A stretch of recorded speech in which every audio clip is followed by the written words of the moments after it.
Hi, everyone. Good morning. It's Margaret Manning here. Welcome to 60 and Me.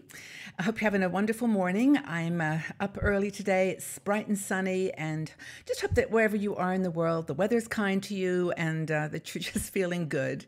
Thanks again for being here today. I hope that you're aware of all the great things that we're offering you here on 60 and Me. I want to remind you, our website, 60andme.com, it's all words, has just been redesigned, and we've got lots more content there now for you to enjoy on the subjects that you've said are important to you. So please give us your feedback always. I'm always open to suggestions or ideas about what you'd like to see. So just send me mail, margaret@60andme.com. I'm always happy to chat.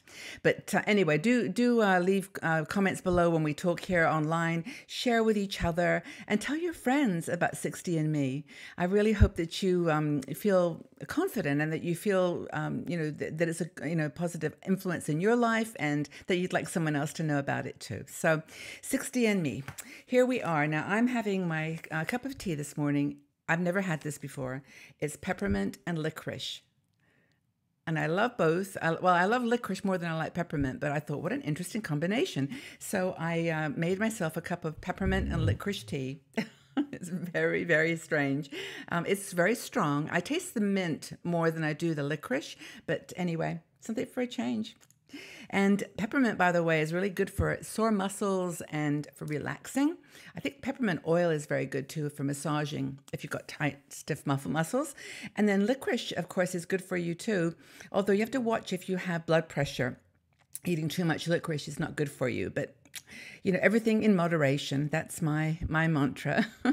So anyway, I wanted to share with you today since I'm in such a good mood today, I wanted to share with you an article by one of our bloggers, Lisa Dunkel. Lisa is good friend. She's been actually writing for us now for many years and has always got an interesting take on life. She's just done a book actually on how to live like a millionaire on a retirement budget, and it's available on Amazon. And it's actually a very good book. I wrote a foreword for it because I believe in this idea that even though we may be on a budget in our 60s, we can still have adventures and fun and treat ourselves to little luxuries that we might think are not there for us anymore. But anyway, Lisa writes lots of articles on this theme, and this one is about 3 life enhancers, she calls them, that will make you feel like $1 million after 60. And so I thought, well, what the heck? I'll try these and see whether any of them work. But I guess the point here is that so many pleasures in life are free. We don't have to pay for some of this stuff. Mother Nature, there's beautiful things that we can enjoy for nothing. And I think part of her lifestyle for Lisa, she lives in the tropics and she's got a little bit more, I guess adventurous lifestyle. But on the other hand, there's always something, isn't there? And she talks off, first of all, by talking about a drink that she makes every day. And she makes it every day because she has sunshine every day. But, we all have sun in one degree or another. So if it's a sunny day, here's an idea for you. Speaking of which, it's very warm today. So fill the glass with clear water, and put herbal tea bags. Like I like lemon and ginger, and there's another one from Fortnum & Mason's I buy when I'm in the UK. But white pomegranate, white or green tea, pomegranate juice, ginger, peppermint, chamomile, just any herbal teas that you love. Just put one of them, or you can mix them up, I guess, in a mug of clear water, and then just put the mug in the sun. And the sun does magic. Apparently, it brings it to life. It brings the taste to life. And I think she's just saying here that tea always makes you feel good, and putting it in the sun Mother Nature does something with the heat and the chemistry to make that tea really special. And then you can put it in some ice in there and make an iced tea and enjoy it just sitting with your window open, or maybe on your balcony if you are lucky enough to have one, and just take in the beauty of the sun and nature and just enjoy it for nothing, for free. But it's how you feel about it. It's the attitude that you bring to that cup of tea.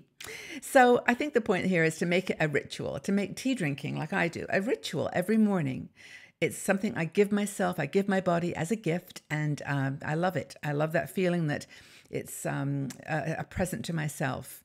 In the UK, it's a big deal, tea. I mean, in the afternoon, we have, afternoon tea with scones or biscuits, and it's like, have a cup of tea and all is well with the world. It's like coffee in the States, I think, but tea becomes a sacred event, like in Japan with the tea ceremony. It's a gift that one person gives to another, and that process, that ritual, is the richness, is the sharing that makes it valuable. That's the contemplative, gentle, inspiring power of tea. Another thing that Lisa recommends is reading aloud. Okay, so I have a grandson now who's 1, and he really doesn't know any words yet, but I play with him and I read him books. I sort of read him as he's turning and tearing the pages. But there's something about reading a book to someone that is so calming and so sweet and positive. And it takes you to this private world, as Lisa mentions, of fantasies and thoughts. And we have many teachers in our community. And I'm sure that it was an interesting ride if you were a teacher for 30, 40 years. But, there's something about recalling intimate times with kids and getting them hooked on books and reading and doing it in a way where you make those characters, come to life. And I used to read for the blind, actually. I used to do recording for the blind. And that was a really, really rewarding thing to do. And I love it. I love reading out loud. And there's something magical about it, even if you're lying with a friend wherever you're lying, in bed, on a chair, in a sofa, and you're just reading poetry to them. It's so powerful. It's so sexy and sexy in the sense of sensual. It touches all the nerves. It's just really a gift. And actually, it's so funny. I'm always on the lookout now for books for Max. And I went into our recycling place the other day, and I bought this book, The Lion, the Witch, and the Wardrobe. Can you see? It's a big book. It's like one of these big, it's so sweet. And I started reading it out loud to myself. And I was like, oh my goodness, this is incredible. Just get a book and read it to yourself. A childhood nursery book is really cool because it brings back those memories of your mom or your grandmother or your dad or anyone reading to you. And I think it's such a free gift. Well, almost free if you pay £1 for the book or $1, but it's something you give as a gift to yourself. Another thing, poetry, by the way, Lisa mentions, is perfect. It's such a rhythmic, beautiful way of reading. And some of the quotes that I have guided me through my life, like Maya Angelou, something like, people won't remember what you said, and people won't remember what you did, but people will remember how you made them feel. Love that quote. I could read that 10 times and it's just every time. Mary Oliver is beautiful for reading as well. Another person, T.S. Eliot for me, we shall not cease from exploration. And at the end of our exploring, we find ourselves back where we started, but know the place for the first time. Love that quote. And then I've got a million more.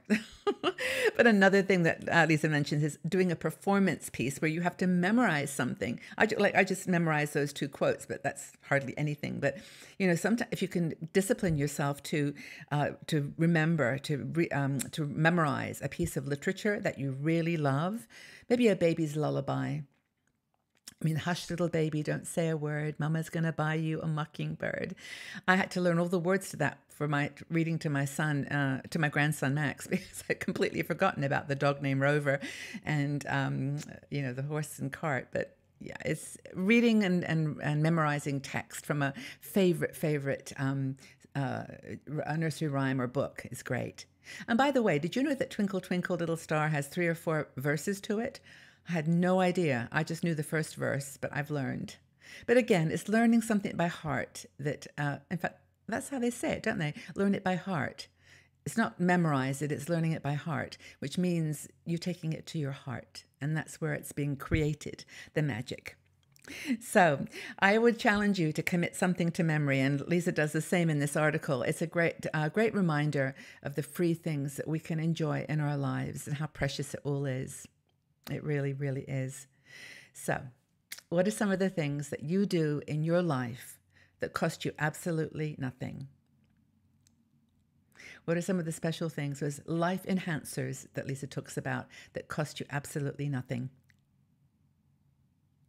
Look forward to your comments. I really do. Join the conversation. Tell your friends about 60andMe. Let's join the fun. We're stronger together. Really enjoy the rest of your day. And let us know what are some things that you do enjoy in your life that cost you absolutely nothing. Take very good care, everybody. It's wonderful to chat with you again. Look forward to speaking with you again soon. Bye-bye for now.